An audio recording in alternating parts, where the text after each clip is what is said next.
Are you guys ready to get started? I've got Patricia loaded up first. You didn't send me more than this, right? Just the painting? Just the painting. Mm-hmm. Just want to make sure I wasn't missing anything. It's beautiful. Look at your sky. This is really nice. Like it has a nice sweeping kind of quality to it. Oh, I probably should. that might have been my dog. Hold on. I'm trying to figure out if she was trying to ring the bells or not. She knocked her leash off of something. So does that mean she needs to go out? I don't know. What is this, the little white here? It's a horse. Here's the reference. I didn't think to do that, but. Oh, so hold on. I think I can try to get a screenshot. For some reason, I can't get your video as big as I want it to be, but I can at least get that. Okay. Now, did you paint that value study? I did. Mm-hmm. Oh wow, look at you. Okay. I'm not gonna screenshot that. Okay. Sorry. So, and then get back into Photoshop. Pay no attention to the man behind the curtain. That gives us a little bit of a sense of it. Okay. Oh yeah, I see. Well, I really like the whole thing of the grass, you know, going in, and then I feel like there's a little bit of a repeating feeling in the sky. But you definitely could, for the purpose of perspective language, you could definitely in the clouds, like up here, and I don't know if it's still wet, but if you took the clouds and had them get wider with that perspective language, you know, just like that, like very intentionally widening them, it would be one of those confirmation of perspective things that makes, you know, more of a difference than you think it's going to make. And this is the kind of thing that for the longest time, I just felt like there was just not enough, I didn't have enough energy to do something like that. But I've now kind of figured out that these things can really just be done in the car. Like, there you go. So I'm just going to widen this one as well. See how just that little bit of widening is kind of sending things in that direction. I can see it a little bit in here. And then even doing a little bit of blurring. Oh, okay. More distant ones. And then I might send like a little, I like doing this. This is what, maybe this is just me, but I like having, if I have a mass, then I like to have it like, have a little trailing guy like that. Cause I feel like it's leaving breadcrumbs behind on its way somewhere or something. I don't know, but there's something that I really enjoy about that because I feel like it creates motion or tells some kind of a story. Oh, so the horse is very interesting. How big is this painting? 6 by 8. It's just a study. I'm going to do a bigger one, but. Oh yeah, it's really tiny. Oh, so yeah, like you were really going to great lengths to even get that horse, like to have legs probably, like with how tiny it is if you're in a 6 by 8. I can give you a quick tip when you're, you know, based on what I can see of the horse, you know, in this screenshot that I took, that when you're doing people or animals or little things like that in the distance, you almost have to work out the shorthand and then put it in. So it's like the shorthand for that horse is actually just going to be let's see, get my tool. I'll pick some blue. Maybe I'll pick a darker blue. For the horse would basically be the horse in shadow. Oh my goodness, these tools. Okay, the horse in shadow underneath. It's not big enough. Sorry, I feel like I'm taking too long here. The horse would go into shadow. It needs to be a much darker blue.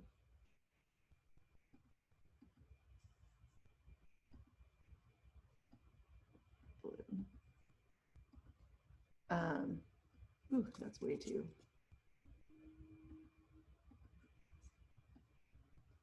Okay, so you just get the shape of all the shadows of the horse, and then there's the light of the horse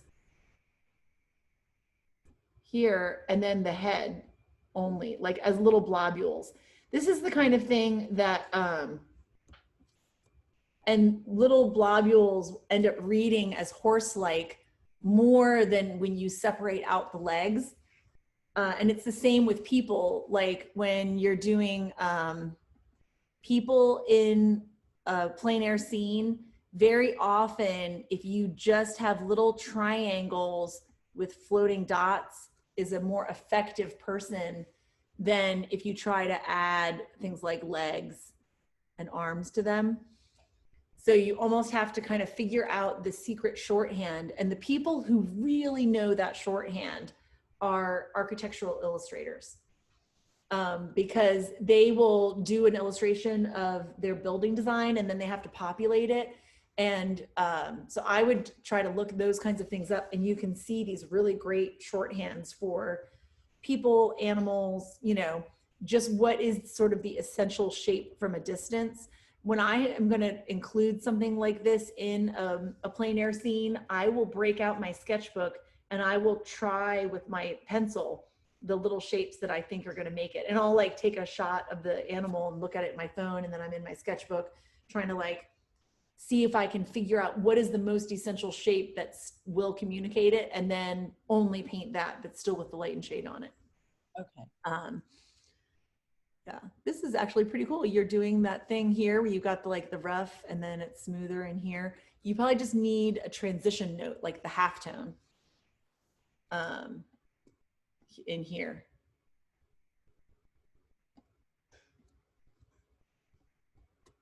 So if you have a halftone before it goes into the light, it can make all the difference.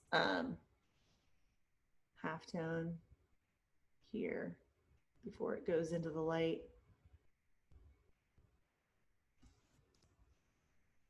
Yeah, and then this is the repeat the grasses but shorter. So you did these grasses and they look great, and then you just do the same sort of thing here, and then that repeats and confirms the perspective language. And then I think in the horizon line here, you might need to kind of smooth and straighten it out perspective wise, like in order to maintain, unless it's unless you're going after a like a hillside vibe.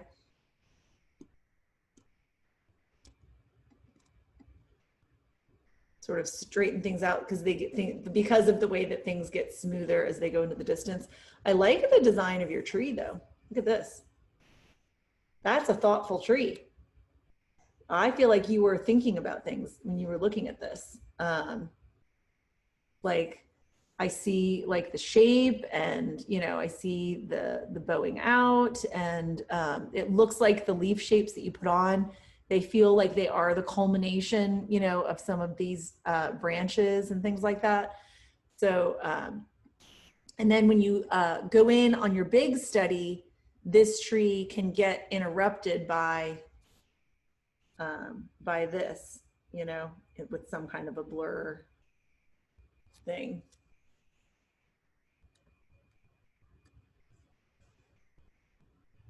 And then I'm looking at these land shapes here. Oh, I see, because there's like another tree that comes up in front. What do you think? Like, I'm wondering, like, so I'm very much in design mode right now. I'm like, okay, well, here's the horse, right? So here's a character in the scene, and here's a character in the scene, and this is your third character, right? So I'm looking at them and trying to decide what kind of a conversation they're having, and it feels like this high contrast edge is like interrupting the conversation somehow. So I'm looking at it going, how can we make the shapes of the skyline point us towards the conversation that's happening with the horse? and the cloud shapes. So if the skyline, okay, I'm just gonna try something. If I take this down and I make it so that this part of the skyline points, see how I'm making an arrow like this out of that shape right there by eliminating this bump? Okay. And then I can, you know, put the transition back in, but maybe dovetail it a little bit. And then repeat the dovetail here. Too much the same size, there you go. So I'm trying to see if I can get this to really communicate then, so that I'm trying to get this to arrow point to the horse a little bit. Actually, in the value study, I did put the darker, that darker shape back here. I was thinking that might do it, but I kind of like what you're doing better. And then over here on this side, you've got a real high contrast edge, you know, headed out the frame. So I would probably try to do something to muss it, you know. Okay. Something to soften, like literally it could just be like a slur with your finger, you know, like just blur it so that it's not pulling me out. That made a huge difference actually. See how I just messed with that edge? And I'll mess with this one too here. Just like even just doing little sloppy things like that. Sometimes sloppiness is very useful, you know. But you see how it brings it all into the frame. And then you have a similar situation when you do your large one. You'll want to really think carefully about how close this tree is to the edge here. And if you want the substantial part of the tree and you want this shape, you just want to make sure that your leaf shapes that are here at the edge are either blurry or that they're sharp pointing things. So when I say sharp point, I literally mean you've got a leaf shape like this, and then you make sure that this is your sharp edge and this is your sharp edge and this is the blurred edge, so that you get a sharp pointing this way and everything else is blurry towards the boundary. Does that make sense? Yes. That's just like some tweaky design things, especially if you're doing a study leading into something, then you've got the opportunity to kind of really plan some of that stuff out. See how that keeps your focus then in on these sharper edges over here. I would even take some of this sky. Abigail, are we doing 10 minutes each? Oh yeah, are we at 10 minutes? We are. Okay. I was just checking. Are all 6 of us here? Let me see. 1, 2, 3, 4, 5, 6. Oh, or wait, how many of us are there? There should only be 6 of the students, not counting you. Okay, so look at all these thumbnails that Sherry did. Isn't this cool? And I like that you were playing with this road dynamic. What's interesting, and this is, I think, very often what can happen, is that I look at your thumbnail and how dynamic the road is in the thumbnail, but it lost some of its energy in the painting. And I think yeah, I'm having a hard time hearing for some reason. You can't hear me? No, well, it's cutting in and out for me. Oh. Yeah, that's okay. I can raise my volume, but I think it actually is only raising the volume for me. Yeah. I think I'm going to end up having to log off and log back in. Yeah, and then hopefully the recording is not spotty. Yeah. You can always watch the recording when it's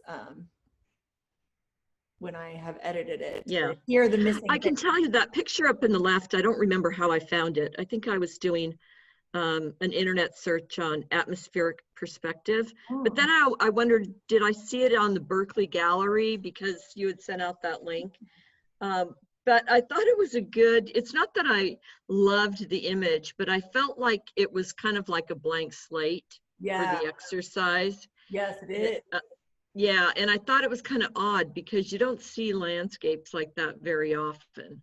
No, you don't. Because it looks so manicured with and yet with the dots of the trees. Yeah, I did. I agree. what it was, you know, that these bushes or trees were growing so far apart. Yeah, like it's normally if you see those kinds of patches of land, it's farmland, so then you don't have the trees, or you see those patches of trees. It reminds me a little bit of like when you have those big open areas that developers are required to have in between their development and a road, but they have to mow the grass, but then they've just planted trees, so the trees are like sitting in weird isolation to each other because they haven't all grown in yet. Reminds me just a little bit of that. But I was gonna say, I'm like, when I was looking through everything, I was like, Oh I yeah. almost like. So I went back and listened better. to the lecture, Oh yeah. and that's kind of where I was going with the thumbnails. I added a fence to one. Yes. I added a road to one. I enlarged the mountains to one. And the first one was the original. And so I decided to go with the road, but then after, and that's in the middle there, I decided, oh gosh, this looks really hokey, you know, because I But you know what? It doesn't look hokey in the couldn't figure out thumbnail, how to but I make it agree look that right. it was going And in a I hokey felt like, direction in the painting. yes, definitely. But I think if you moved the road and made it more like the thumbnail, it like the thumbnail has, it's more angular, you know, where like you started the road over here and then see how this is at a sharp angle and here it's gotten straighter. So it's almost like it needed to do that, this, like the exaggeration of being here.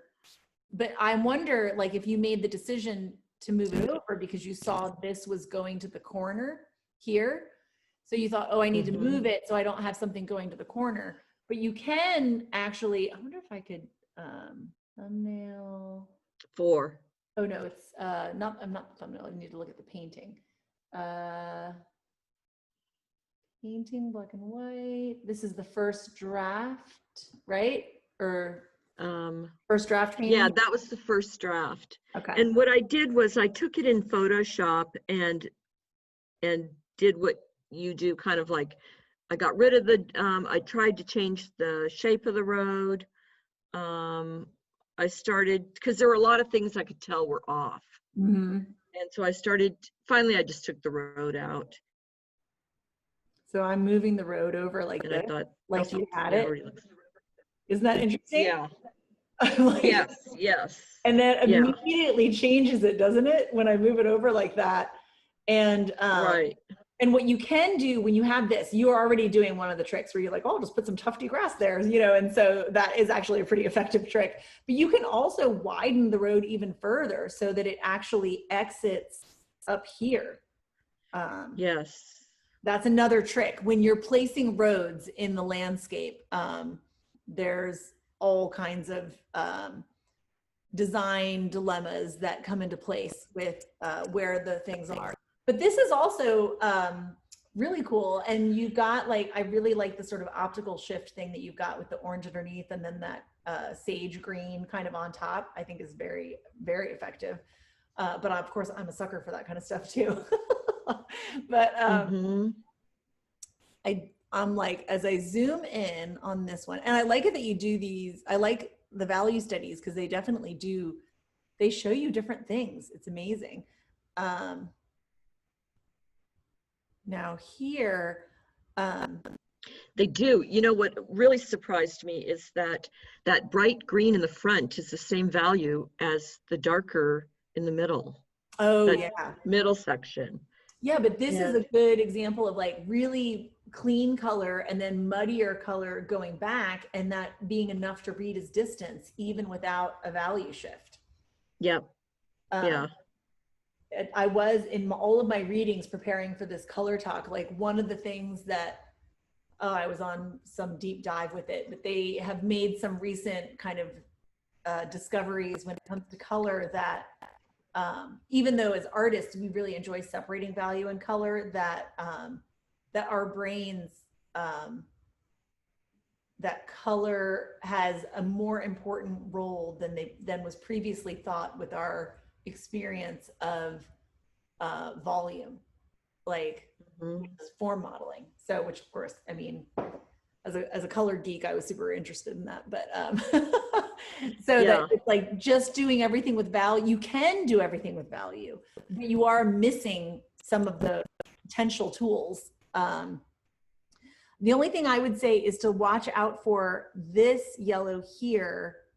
Like look at the relationship of your yellows from here to here to here, because this is so high contrast back there.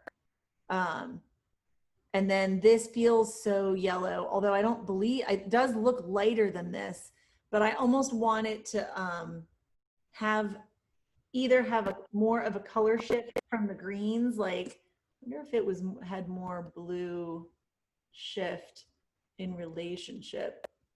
Let's see if I can get this to show up. I'm going to steal this blue and I'm going to keep it at a lower opacity so that it doesn't overwhelm. And I'm just going to shift. Oh, I have to make sure I'm in the right one. Perspective painting. Okay. I'm going to shift this. See, I'm just tinting it bluer and a little bit lighter. I'm basically taking this shadow color and scumbling the shadow color over it. And then also then I'm gonna try to get rid of, see this very high contrast edge that you have all along here in the distance? That high contrast edge is gonna work against you in terms of expressing distance. This is the moment where in a high contrast edge in the distance, where I will very much go after blurring it with some kind of halation.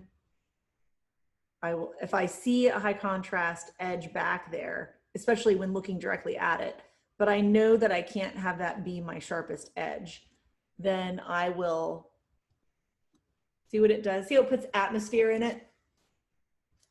To just let this brightness halate into that distant edge. And then also it blurs it, but here it should go even bluer because these are clearly smaller and more distant.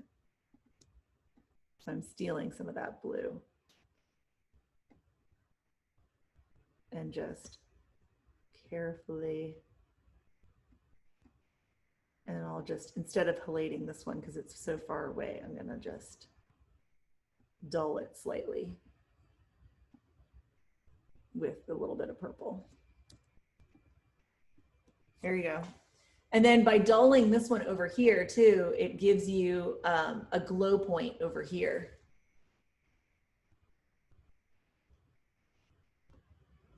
It's funny because it's like I'm almost getting to the point where I feel like I'm painting when I'm working on these critiques and doing like digital adjustments.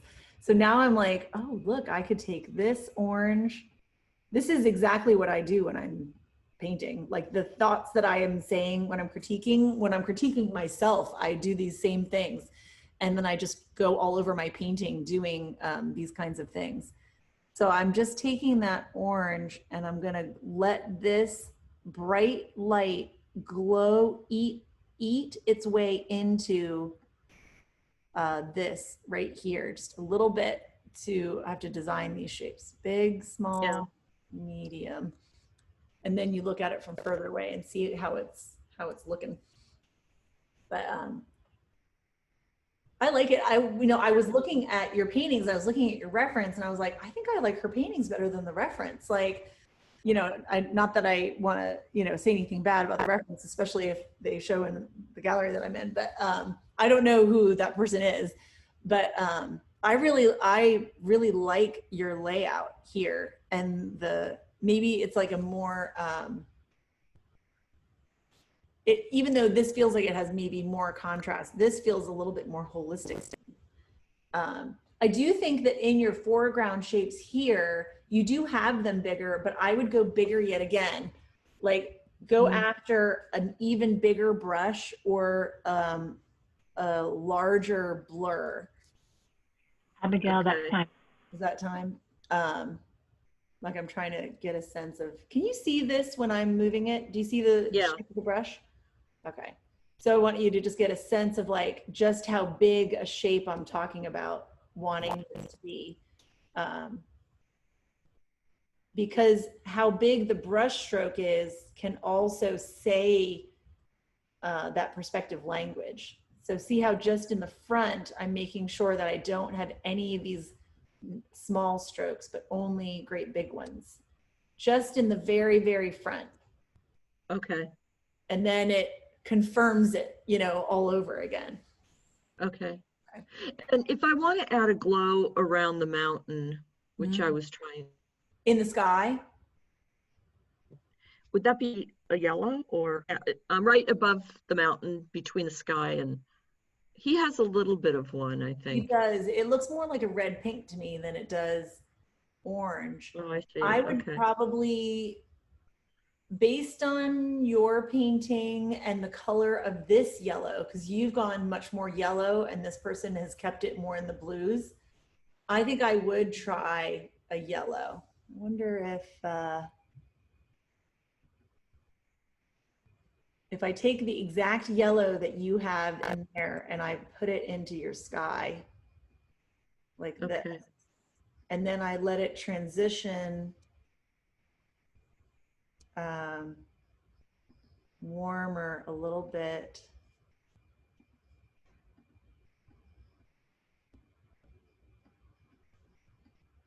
I'm just trying to keep it a little bit broken. And just dovetail this cloud a little bit more. Okay, I think it blends it better. Yeah, that, Yeah. and then now I can take that same lightness and glow it here. And the thing is that when you get a glow in the sky, it also will impact the mountains directly below the glow. So then these mountains would maybe end up getting a little bit lighter and possibly even going a little bit more into a blue below the glow. So you can never, everything is so in relationship. It's usually like you change one thing and you immediately find yourself having to change, you know, other things in relationship. There you go. Perfect. Yeah, I just made that one go a little bit further away. And then that makes this glow make more sense. So that related all these things together. But some of what I'm doing is I'm definitely intuiting based on previous experience being in a scene and messing with those things like on a painting. And it's like, and the paintings that I learned the most from are often the paintings that are a hot, muddy mess by the end of the session. Like, but I learned from that one. And then the next one, I remembered the lessons, you know, the lived lessons from it. Okay. So great. Thank you. Yeah.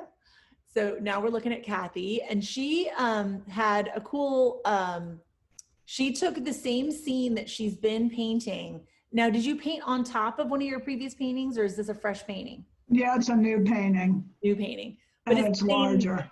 But the same scene, right? Yes. Yeah. So like kind of neat, because then with your thumbnails, it looks like you have tracing paper that you drew on top, right? No, I just photocopied the painting. Oh, okay, cool. And then you drew on top of it with all your notes. Yeah. I love that because it shows the problem solving. And then my first thought is like, when you have your show, you know, you've got the painting, and then you'll have like this sort of like thing where you like frame some of these thumbnails with all the sketches and all your notes around it. And then like people are like, oh, she's so artistic. You know, look at all the details. Like, or, you know, or you put it in like the glass case and you're like, look, this is what the artist was thinking about. Like when I see things like this, like, because I mean, well, maybe I say all that because it's like when people do that in an art show or in a museum, I am all about it. I'm like, yes, show me that behind the scenes stuff because it's so interesting. You can really see it in these just, yeah, so it's pretty fun. So yeah, I love seeing you really, this road, look at how much more effective you got this road with your layover drawing. And then, so I kept some of your old paintings because I felt like they related, because you've already painted the scene a number of times. So you can literally see you learning the scene Mhm. and getting more comfortable by the time you get to here, which is pretty fun. And that really, I mean, that is a tried and true method of landscape painting where an artist finds a spot that hits, you know, some buttons, and then they just return to it season after season, different light keys, different things. You know, Henshey did it with that tree. Monet did it with haystack. He had a couple different, the lilies, the haystacks, the cathedral, and then you see these painters out west and they return to the same barn over and over again, or they go to the same mountain range and you see them paint essentially the same mountain range over and over again with just different designs. But you get so familiar with the elements that you are then you have more mental energy for experimenting with design. So I feel like, just like what Sherry was dealing with, her thumbnail road was very expressive, but then when it was translating into the painting, it lost some of its oomph. So I feel like the same thing is kind of happening here. Like your thumbnail roads are feeling more expressive to me, and they're somehow losing something when they're going into their painting. They're becoming a little bit more awkward. So tell me about your process when you're putting the road in as you paint. Okay, well, on this one, I use that thumbnail with the really chartreuse screen, the vertical with the two-part tree. And I had already redone that thumbnail and gotten rid of the upper part of the tree. I put in the road mainly as purple, and I was trying to do that, you know, really fast foreshortening so that when it turns around and goes to the right, it just turns into a path almost. Yeah. And after I painted it, you can sort of see I moved the shadow of the tree to come more over the path because I felt like that was greater foreshortening. Mm-hmm. You know, I had a small sort of stubby shadow, and I thought, well, that's not showing distance. And when I did that, it really changed the road. Yeah. A lot. And it looks like you moved the tree inside the road from being outside the road, and then you changed the direction of the road. Is that true? Here, Well, same road here, it's like curving this way, and the tree's on this side of it. I didn't use that painting. So on the thumbnails, I have two different ones, that vertical one with the two-part tree on the far right, and then the thumbnail on the far left. I couldn't decide which one I wanted to do. Which tree are you calling the two-part tree? Is it this? If you look at my thumbnails, the one vertical one with the blue purple path all the way along the front, or the ones on the right. On the right, this over here. Yeah. Okay. That road really isn't like that at all. It's a driveway that goes in the other direction back to a house that's not even in the painting.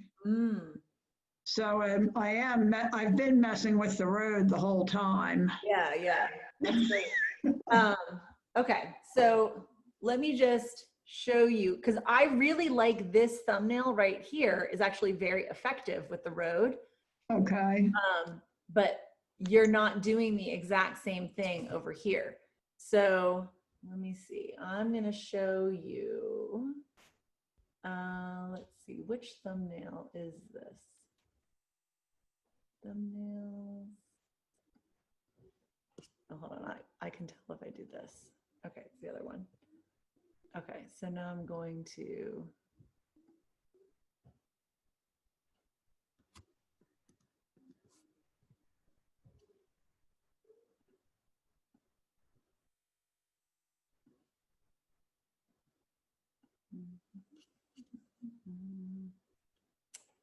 And we're gonna adjust this.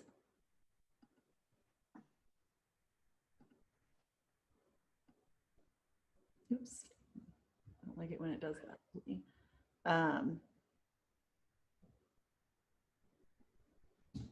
So here's your idea, and I'm laying it over your painting. Can you see how changed it is? Trying to get it to scale the same. Look at the shapes of the road. You're not like ridiculously different from it, but this triangle that you have right here is a nice dynamic pointing triangle. But then you ended up in the painting, you lowered the road, right? Okay. Down to here. But look, the foreground road is very similar. But it's just and it's all about what triangle this makes. I also feel like this particular one in the thumbnail is a little bit more effective for perspective, like laying down into the ground. It just feels more like it's laying in the ground to me than this type of curve. But the other thing is, in your thumbnail, you're keeping this tree in here and pulling this one over and narrowing this space so that it feels more peekaboo or like keyhole kind of shape. So, and I like that a lot in the thumbnail. So I might say, when you do your thumbnails and then you are moving over into your paintings, if your thumbnails are not translating into your painting enough, the thing to do is to stop painting from the scene and do your more painting looking at your thumbnail. Like, so when it's time, like, so you do all these thumbnails and you pick what you're gonna do, and then you're there on site, right? And you're setting up the scene. So fine, you look at the scene and you draw it, but then you take a step back and then you compare to your thumbnail, and is the drawing that you've set up in your painting as dynamic as your thumbnail drawing? And if not, then you pull your thumbnail up and you like clamp it onto the painting, or you put it, somewhere visible, and you paint from your thumbnail sketch. Like, force it into those dynamic shapes, because those are your ideas, when you had full mental energy going into your ideas. And it's getting your ideas into the painting that is really the biggest challenge, right? So I think that would make a difference, because I feel like I'm like, look at all this development in these thumbnails looking so good. And yet, and this is something, general advice for everyone, because this has made a big difference for me in my work, where I have like a zillion ideas and then I just can't seem to get them to show up.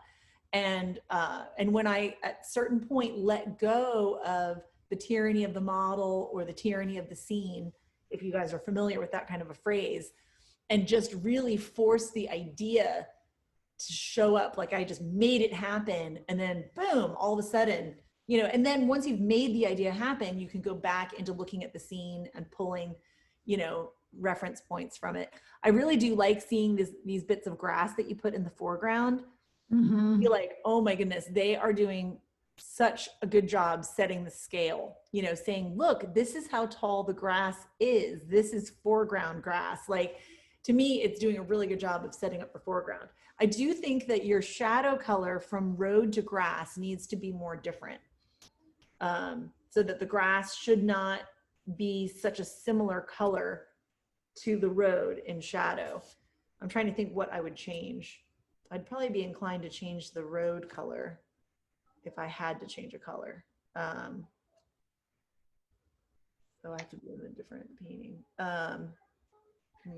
Different, what color would I make it? I might just take it the same and make it a different value. Maybe let it be darker. It's pretty dark already though. Look at that. Look at how dark it is. I'm gonna go a little darker and a little bit bluer. Well, actually a decent amount.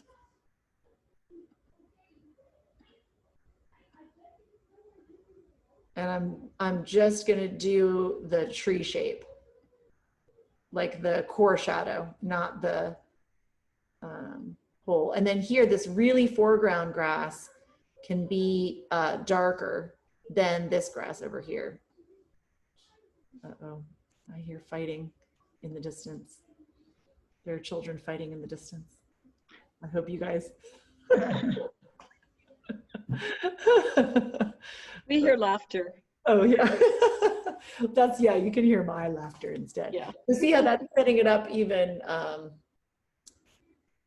yeah, I like the, I think I do like the tree coming out, but I really am enjoying seeing you start to pop these sky holes and show some of these texture shapes on the edges of the trees. Like, I think you're getting better. Abigail, that's time. Is that time? Yeah, I think you're getting better at these shapes and seeing them and manipulating them. The one thing I was worried about those sky holes is, you were talking about the bottom of the tree is closer to you than the top. Yes. So the top is going to be smoother.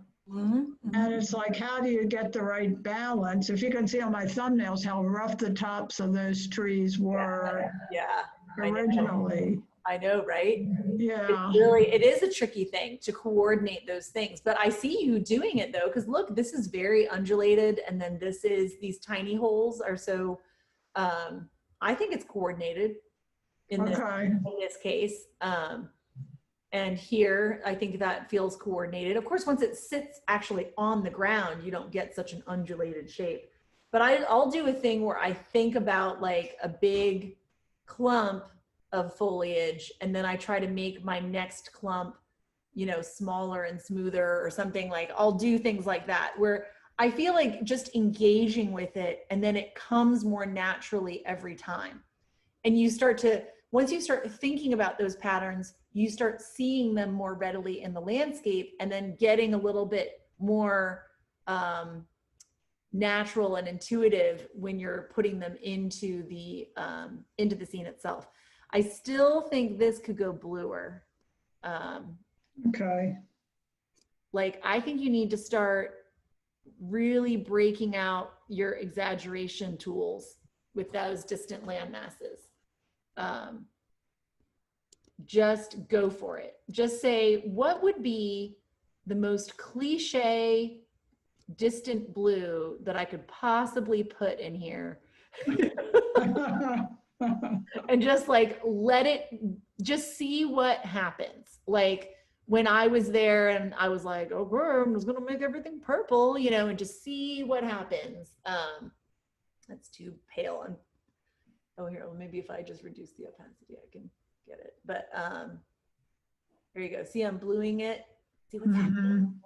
And just, even if you try to find a couple of places where it can get that more sing-song recession color, and then it doesn't have to do it everywhere. Like, this is now saying that that's more distant than that over there. And it helps you then to feel like you can go around the corner, like that there's somewhere to go back there, that you're not actually hemmed in, but there's like a secret way out. Yeah, it's great. Well, can I ask one little question more? Yeah. So where I had the original shadow and then I covered it up, since I use a palette knife and the painting's so thick, I go back the next day and it's like, oh, I don't want that at all. But is there any good way to get it off? Oh yeah, if you don't want the texture. Yeah. Or the paint's so thick, but it's already partially dry. Yeah, well, what I'll do in a situation like that is I actually use my palette knife to scrape it down. Like, you could just go, and actually scrape the paint to get it to be less bumpy. Okay, shear through it. Yeah, just shear through it with your palette knife or a razor blade, if that's something that you feel comfortable having in your kit. Okay. If it's dry enough, you can literally take sandpaper to it. Okay. And I have known plenty of painters who, if they're coming back to a painting and it's dried enough, they take an actual sander and go, and give themselves a smooth layer, and then they paint over that. And they end up with highly textured paintings, but actually each layer's been sanded so that they could paint with ease over the bumps. I have absolutely sanded in portraits where I've built up impasto and then went, whoops, I don't think I wanted that much impasto on the face. And then gone in with the knife and then sanded it and, whatever. Okay. If you can't make those things work, you just break out a brush and you use very thick paint with your brush, and the brush will fill in the grooves better than a knife does. Okay. And then you can kind of get it to feel more flat by having globular paint with the brush. Let that kind of cure a bit, and then you'll have a smoother surface the next time you come back. Okay. Those are All all, right. Thank you. all of my surface texture tricks. Okay, so I'll tell you the biggest thing is when you paint on the beach and you're painting with a knife, and then someone kicks sand into your painting, or your painting drops in the sand, and then you're trying to paint with a knife over sand. It's like nails on a chalkboard. It's awful. And so you just have to pull out your brushes, like, because it just doesn't work anymore. Okay, so this is Barbara. And so she explained to me the two photographs. It looks like you were painting from the photograph over here on the left, but is that you? Yes, what happened is I'm on the left, and the next day when it was a 5-day workshop, I did that at the end of the day Okay. on the left, and then the next morning I came back and it was so boring that I went to the right side of the trail and saw the tree that was behind the left tree that you see on the original photograph. Okay, That what is the original one? The one hard without to the figure? explain. What? The one without the figure is the original photograph? The one with the figure is the original. Okay. Okay. Then I moved to the right and saw the tree that I painted in with the original figure in the original photograph. I see. So you took this tree and you inserted it here. No, the tree on the right photograph, and my painting is on the left side of the painting. Here? Yes, Okay. that is the tree from the right photograph. Oh, I see. So it's this tree here is the same as this tree here. That tree on the left photograph blocked the tree that I actually painted. Yeah. So like with this whole, like with the white branches in front and that behind, and you couldn't see it as clearly here. I see what you did. It blocked my vision. Yeah. And so my painting was very boring, and I thought that tree added interest, which is why I moved to the right. And I'm sorry if I confused you. Oh, no, it's fine. It's good to understand. And actually, that's very good strategy and exactly, the kind of thing that you want to do in landscape. So I love that you did that, because this is kind of key interest in the painting right here. I do feel like you could use a little bit more like shape in these trees as they silhouette against the sky, because they feel a little bit like they are misting away. Yes. And they could use a little bit more shape and tension, like honestly, just having them be a little bit darker, at their edges, and then falling into whatever the pattern is that you're going to make them be. Here, I'm just kind of darkening this a little bit so that it will sit against the sky. And then I'll do the same thing with this one, and then it will help frame this even more, frame those white branches even more by just having a little bit more of a shape behind there. Oh, my opacity. I'm like, why is this? There you go. Give it a little bit. Yeah. And then it's very much then with trees, it's so much about designing these shapes, Right. And saying, okay, like when I come over here, let's see, this is the photo. When I come over here, I'm going to go, okay, well, here's this shape. And then there's this arch here. And then there's this little point with a curve. I kind of do this whole business of like trying to break it down into, what are the shapes I'm going to use. And then I might even say, okay, and then this is how the modeling is. So the shadows are going to be here, here, and here. See, I'm doing like the clay forms, right? Right. Then I will take the blue of the sky and darken it. And pretty much everywhere around the tree, make sure that it is a little bit bluer. Now I'm eating away. I sort of smudged it on just without changing my tool. Now I'm shrinking it back. Mm-hmm. And then I would do that. So that would sort of be the process that I would use over here in searching for those shapes. You know, look at the negative cut-in shapes or what have you. But even just having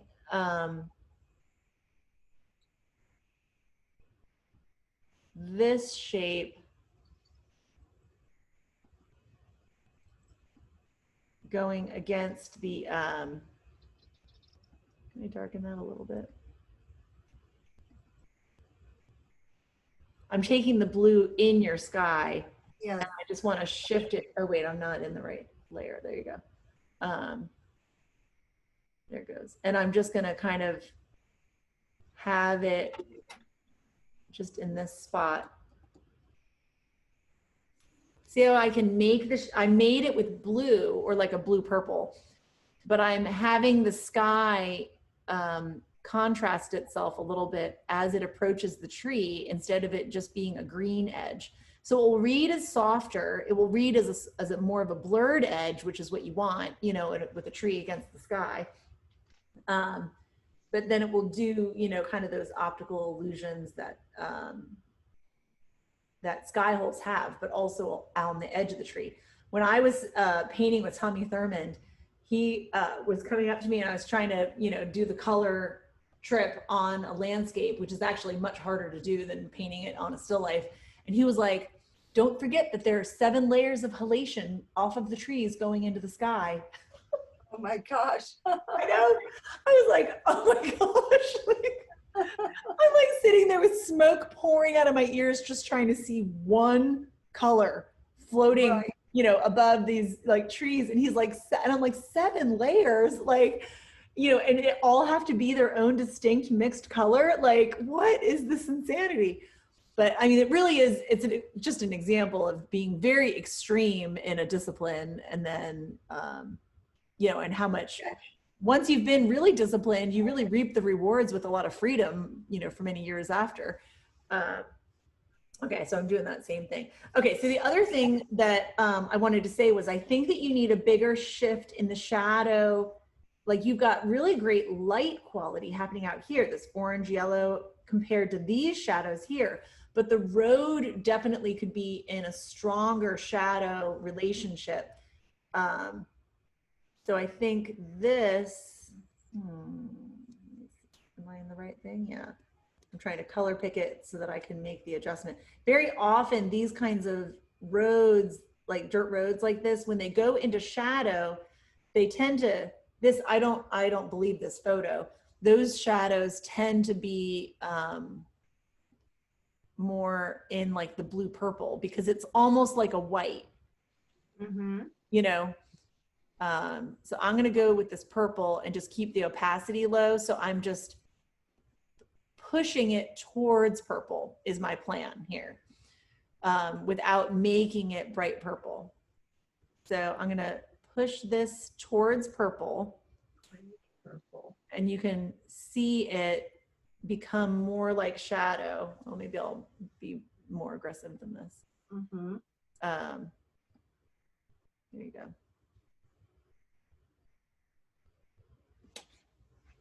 And see how that suddenly lays down in the foreground because now the whole shadow is uniting Yes. with that quality. And then it can really also be probably a little bit darker in some places. So I'm just stealing some of that brown again because it doesn't have to be like crazed purple. Now I'm very comfortable with crazed purple because, you know, because of my interests. But so that is like, look at how the light glows just by virtue of pushing all those shadows together. It's kind of amazing. Oh, absolutely. Yeah. And then you can, since I'm at it, this is like a really fun thing to do. When you've got like a big chunk of shadow here, and then you like go, and then there's a one, you know, extra shadow guy, like out here. And you kind of repeat the pattern, but much smaller. Mm-hmm.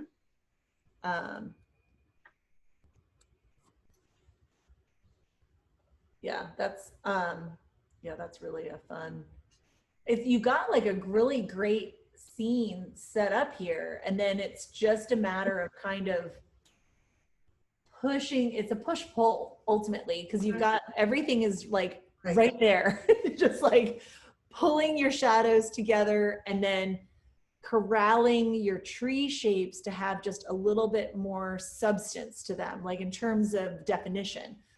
But you're really balancing your own flickering brushwork, which is one of your strengths, with that whole concept of making the tree a little bit more robustly shaped. Yeah. You really focused on my weakness. I thank you. Oh yeah. I love it when a student is like, you focused on my weak, and then they're like, thank you. That's the sign of a really good student, you know, like someone who really wants to learn. Because every once in a while you get someone who's like so offended when you hit on the on the weakness. That does not happen to me very often though. It's I think most people really do want to learn. They're like ready, you know. When you're taking an art class, you know, you're there for a reason. So yeah, this does look really great. I do wonder if now, of course, the camera is showing you this as like pitch black back here. And I just don't trust that. Like, I would wonder if you were on site, this would have to be a color. But what color is it is the question, you know? And unless it's really a cave or a building or, let me see, what if I zoom in? Really very dark. It was very dark? But in the distance, yeah, a big dark shadow on another tree. Did you walk down the path to see what was down there? No, it was, well, in like a this way is I the dark. did. So this is what's causing it. And it does look like there's something that is casting a big enough shadow that, look, you see the shadow riding up the tree all the way up to the top of the tree here. Mhm. See the edge of the shadow? Right. So this is like investigation mode where I'm like, okay, let's see. Now I'm going to go in on the other photo and see what's going on. That's amazing how you did that. So, because what I'm looking for is, look, and look, there's another figure back there. This road goes back, and then you can see that, yeah, so it must be these trees here are casting intense enough shadows back there. So how can we take what we just learned about what's going on and apply it way back here? And I would— oh my goodness, and that's been 10 minutes. And that's 10 minutes. And you're like, and that's 10 minutes. Well, I know. Sorry. I mean, like, we're hanging in, we're here. So I would then say, okay, well, I'm going to repeat my perspective language that was happening in the front, but I'm going to make it bluer. Right here, I'm going to give myself a straight shadow that's going up, and then it's going to angle up here. So I'm going to take this and pretend this is distant land. So I'm literally trying to take some of those elements and I'm trying to communicate that these things back here are getting light. And I might even then take the road and have it illuminate again a little bit back here so that it's going back. Now let's see. Let's zoom out and see how it reads. A little bit, not quite there. I just don't buy it that it could be that blackish. Like all of my instincts want me to either let it be like a blue or a purple. Should we go cyan? Like something more like this? That might not work. Let's see what happens if I put it in there though. I like it a little bit better. That's better. I think it's a little bit better than it being black, because I think it's okay to have black up close, but when you put black way back in the distance, it That's really right. turns into a hole. Mm-hmm. So I mean, if I was in the field, you know, I would absolutely be like, I'd be walking down there, investigating, trying to figure out what was really going on, and then try to take some of that information and see if I can play with it and get Mm-hmm. something back here to, I would even, now this, if I pretend this is the distant landmass, and I'm trying to colorize it in different ways. Ooh, Yeah. try to do a red shift and see if if the blue shift doesn't work, try the red shift. Yeah. Ooh, that's kind of starting to feel a little bit more distant to me. Yes. Yeah, I've got the opacity, so I'm just throwing transparent veils of color Right. over this area right now. Yeah, I feel like it's starting to get more and more distant the more I do it. And so, but this really then is the language of outdoor painting. And sometimes to tell the actual story of the scene, we have to use, you know, things beyond what the scene is even telling us. Yes. Um, Right. and now I'm gonna pull the light from here down, because I know that the light is coming because of the direction of the shadows. I know that these are in shadow. Whoops. Come on. Why is it not? There it goes. I know that these are the trees that are in shadow. That's right.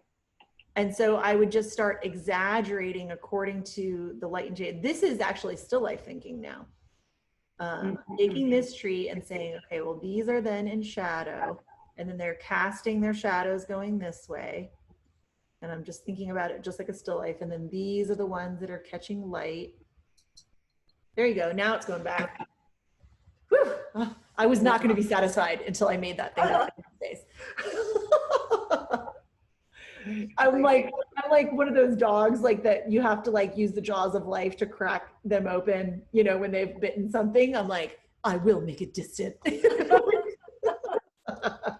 then I mean, it's good because you heard my thought process, like, I'm going to try this. I'm going to try this. I'm going to try this. So it's like, I can't tell you how helpful that was.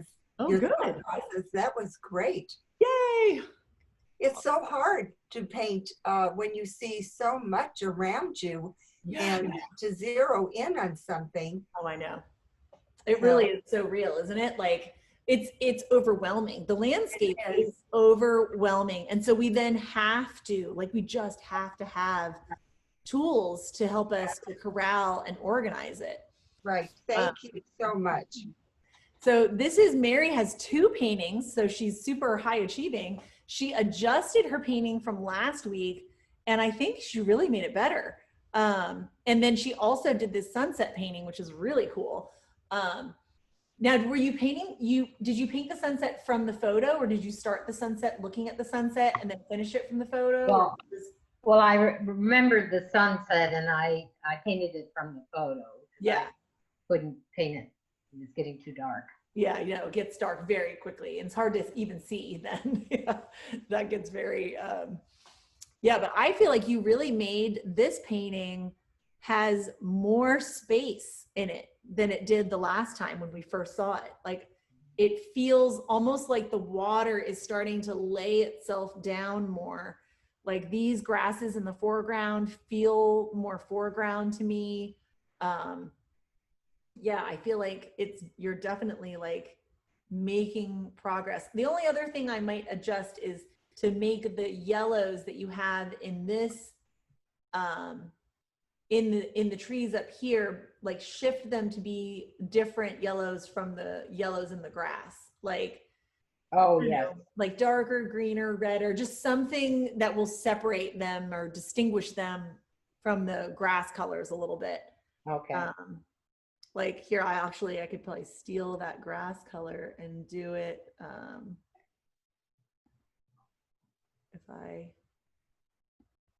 Just darken them a little bit. See, just darkening it a little bit. Make sure it stays more in the dark realm there. Trying to just do it loosely instead of, see, now that kind of holds it a little bit more into the Oh, tree yeah. group. But I like that you have those variations happening in there for sure, because you don't necessarily want the monolith of green always. I will say, I don't know if I talked about this last time, but look at how this photo is showing the blue sky hole edges so clearly. Look at that. I mean, that could not be clearer.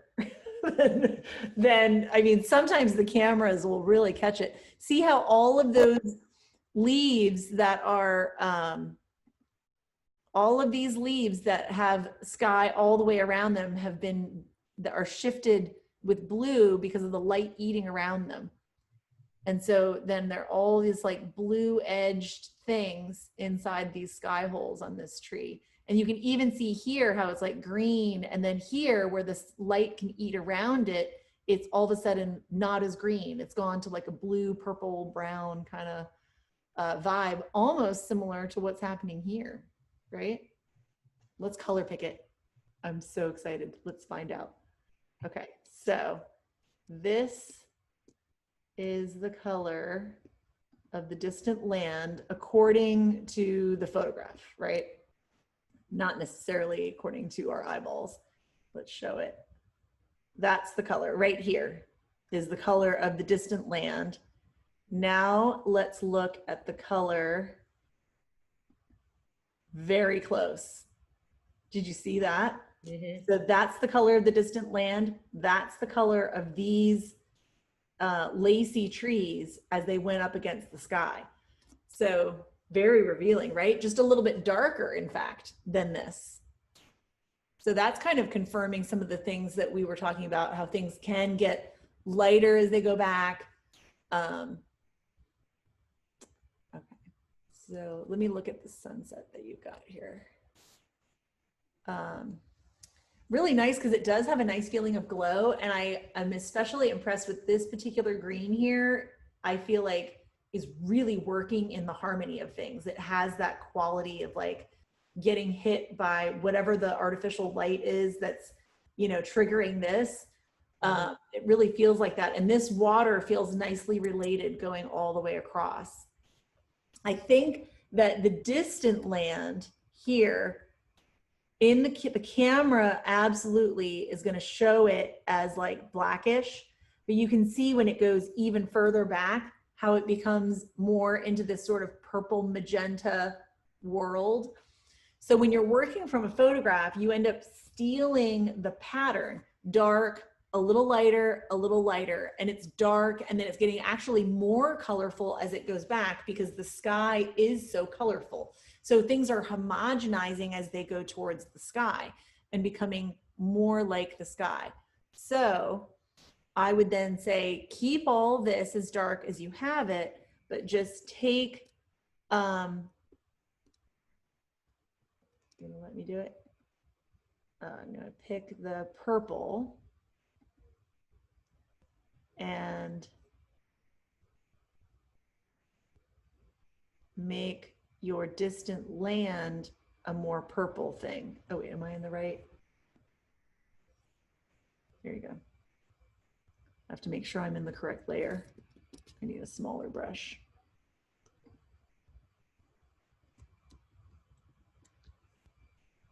So I'm just gonna purplify. That's too red. Needs to be just a little bit.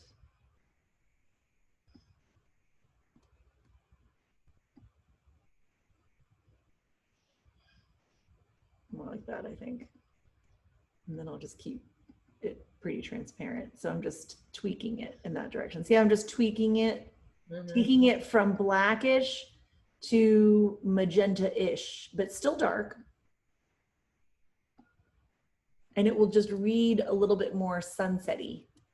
Oh, Can you see it? yes. Pretty, it's actually a somewhat minor tweak of what you've got going, something that you could probably just go right into the painting and mix something that's similar in value and just put more red in it or more magenta in it. And then it will suddenly just kind of recede. And in fact, then based on sort of these investigations of like looking way back in here and looking for this opening, then I would be like looking for how do I get then a more, even more purpley, but lighter moment to show up back here. And then I'll make sure that this, that the land, that the, you know, that the water has an exit here. Ooh, I'll lighten this a little bit. Oh, there it happens. Looks, the purple and the orange started to work their magic. A little more purple again. There it is. Doesn't that feel like distant land? Mm-hmm. And so, but that is the exact process. It's like, well, here are the colors that are in play, and just keep trying, you know, mixing them back and forth, or do one of those strings that I was making on the palette. And then like, remember the Innis where the yellow was eating into the land? So when you have a sunset and there's like a clear point where the sun is here, then you can take that yellow or orange or whatever color the glow is, and literally take that color and start messing with it, having it eat into the land. Now I'll go over here. So I almost, when I'm doing a sunset, I very much think in like rings. So it's like, here is the yellow ring. And then I'll go, here is my orange ring.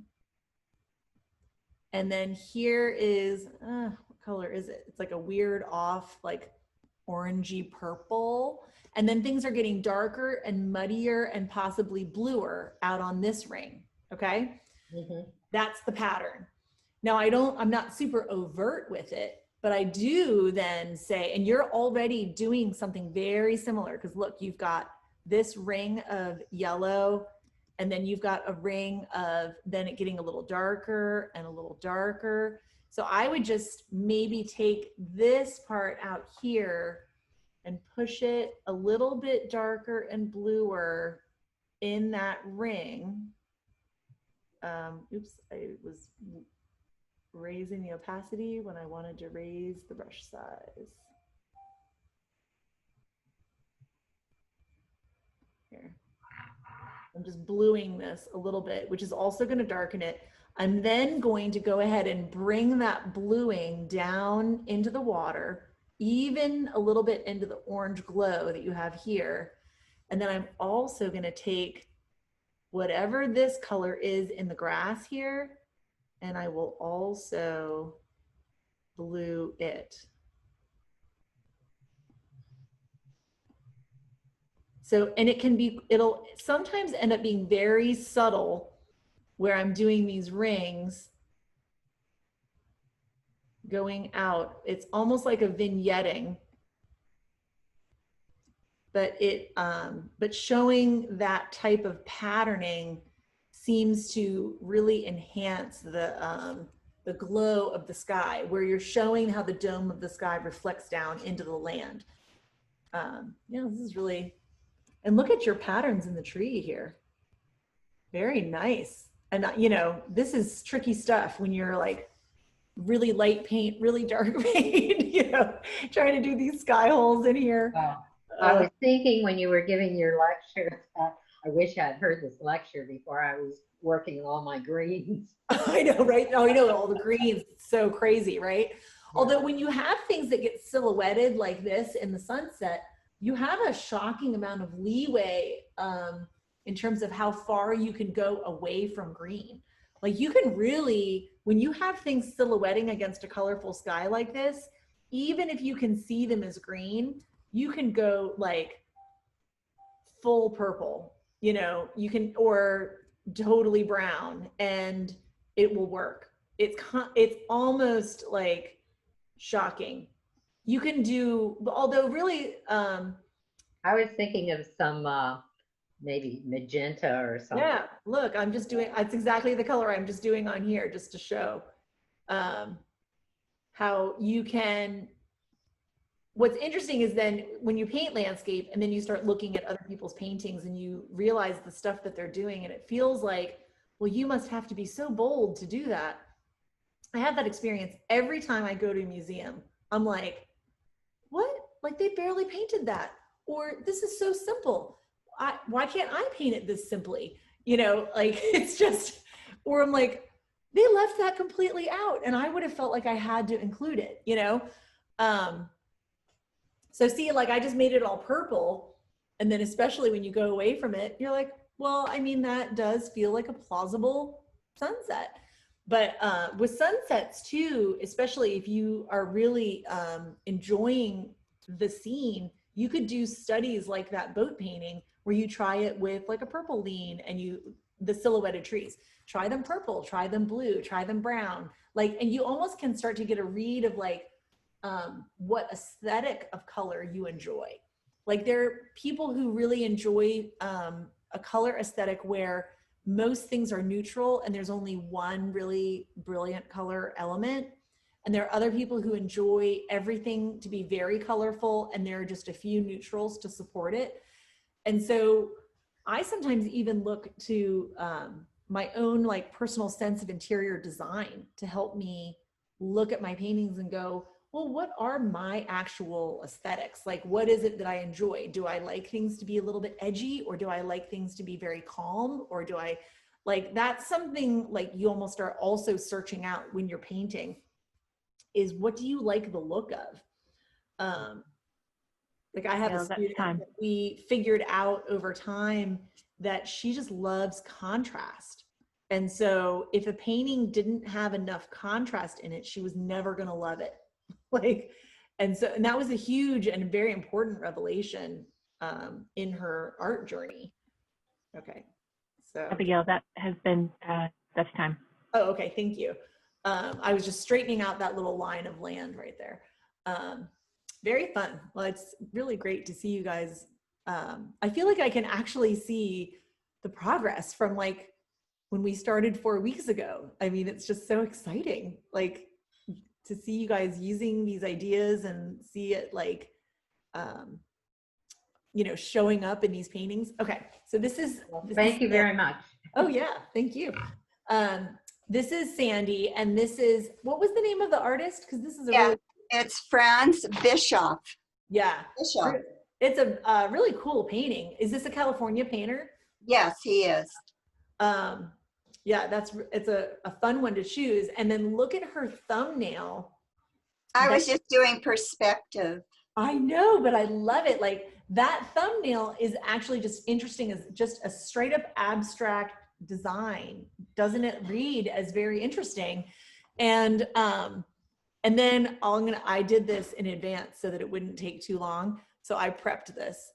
Here is the thumbnail. I made it into a transparent layer. And now I'm going to lay it over.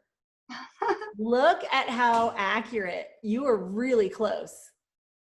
Well, that is the picture. That's not my painting. Yeah, I did it. No, I mean the see. Oh, can you not see here? Let me make the opacity. Oh yeah, I could see. See the I took the thumbnail, the black and white thumbnail design. I made it bigger and I made it into like a piece of transparent paper. Great idea. And I'm laying it over the original painting. And I'm showing you how close you are with your perspective analysis is very close proportionately to the painting. And then I bring your same perspective analysis over here and I can see how close your painting is, right? So the only thing when I do that, and this also is another example of how sometimes when we do these thumbnails, because we have so much energy for thinking about these things in the thumbnail, will be very accurate or very dynamic. And then things suddenly like fall away and we don't have the energy to like do it as much when we're actually painting. Because I was looking at the thumbnail and I was like, man, that thumbnail does feel like perspective. And at first glance, I was like, I don't know. I mean, this painting looks really close, but there's something that doesn't feel as receded, you know? And so that's why I did this before like everything happened. Because I was like, well, what is it? And what's interesting is when we put the thumbnail lay it over the original reference here, and you can see that in your thumbnail design, you actually made this rock bigger and this rock smaller, which I think is good because that would exaggerate that distance language, right? Yeah.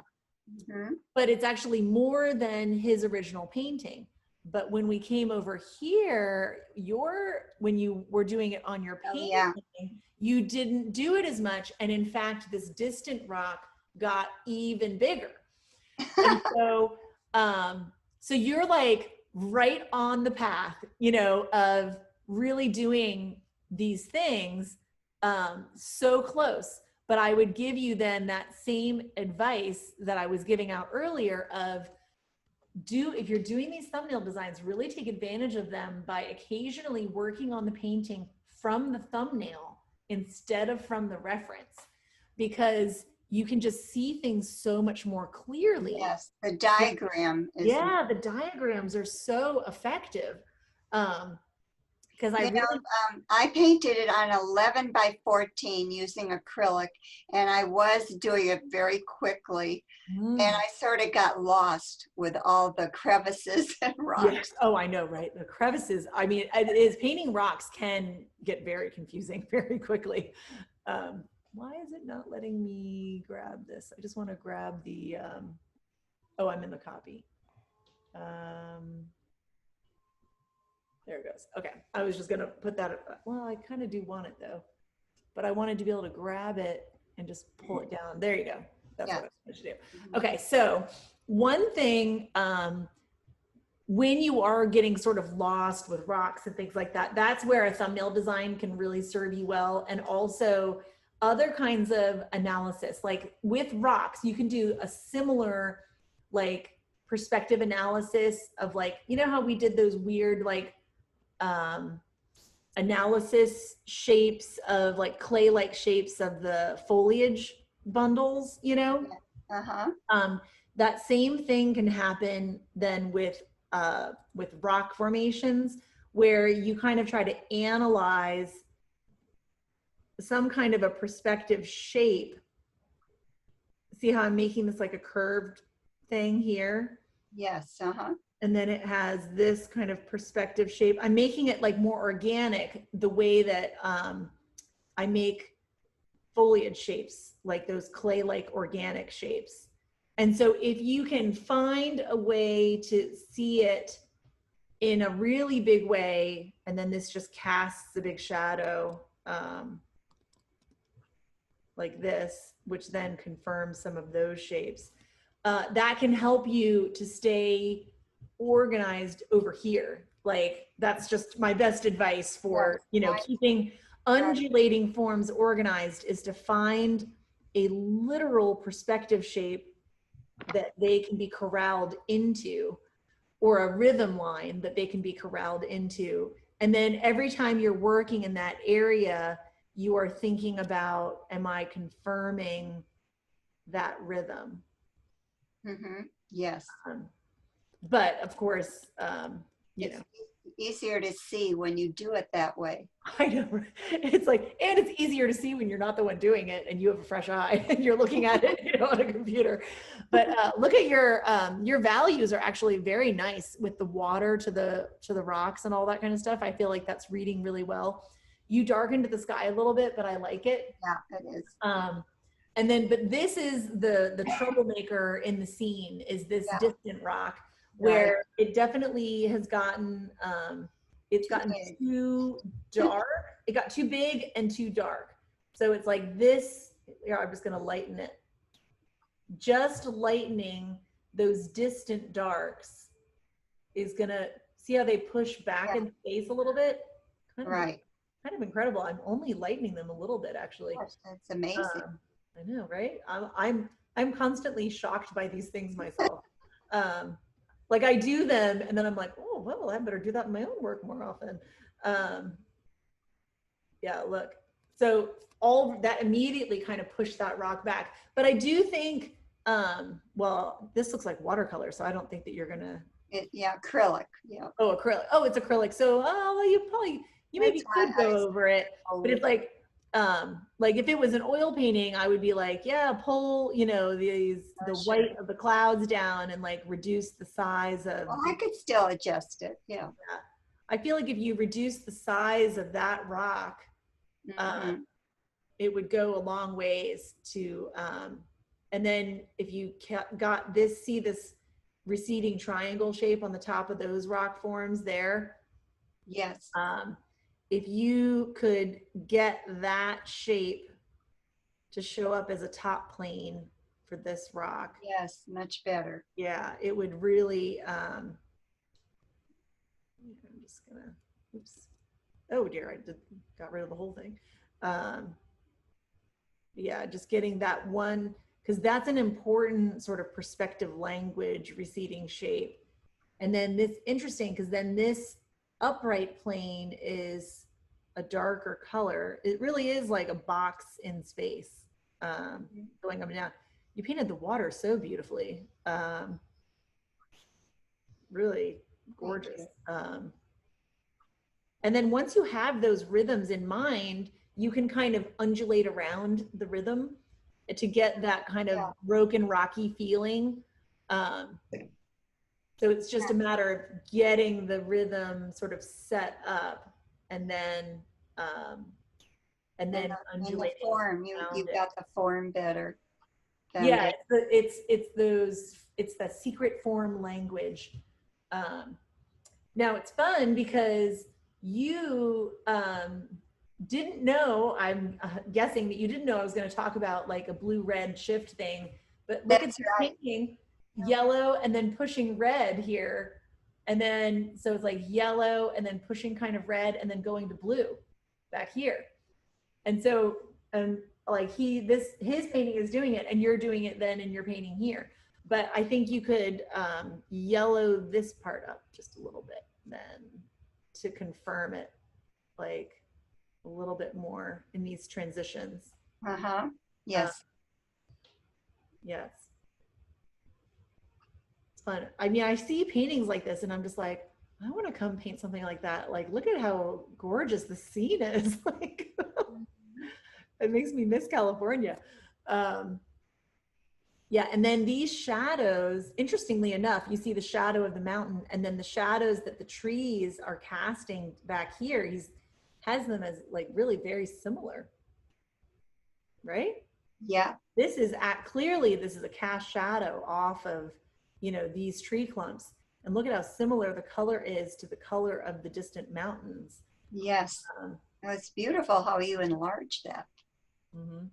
So you could definitely partake of that here with some of your shadows, letting them, especially where they're farther away from the trees. Like when shadows, the further a shadow is away from its origin, the more sky it gets. And so it has the opportunity for these really more cleaner colors, you know, because that kind of then pulls the iridescence of the air and everything down into the shadows, which is always very exciting.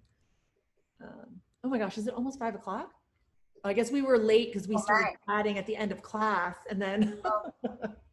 Abigail, I did email you photos from our landscape trip that Barbara and I were just on, plein air with Joe in Pasadena. So anytime you want to pull that up, I'd appreciate your comment. Oh, okay, sure. Hold on. Let me stop the share real quick so I can pull up my email. And let's see. We were in Pasadena by the Colorado Bridge there. We were down below and it was very challenging, very complex because I don't do plein air. Oh yeah. It's all trees, just trees. Trees and a road, yeah. I know. I think it's easier actually to paint vistas. Yeah. Because you get some, or even open areas of water, like, because you get some areas of rest, you know, for your, Did it come through? Yeah, it did. I'm just kind of pulling it in here. Yeah. Let me share again.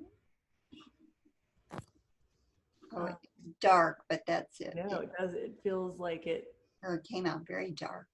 Let me see if I can adjust it a little bit. I'm just making it bigger. And then I can try to,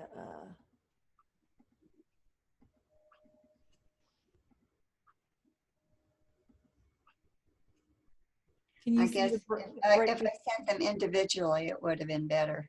Because that, they seem a little blurry too, but yeah, it's my camera. Mhm. Sorry. I think I could resend them individually to you privately.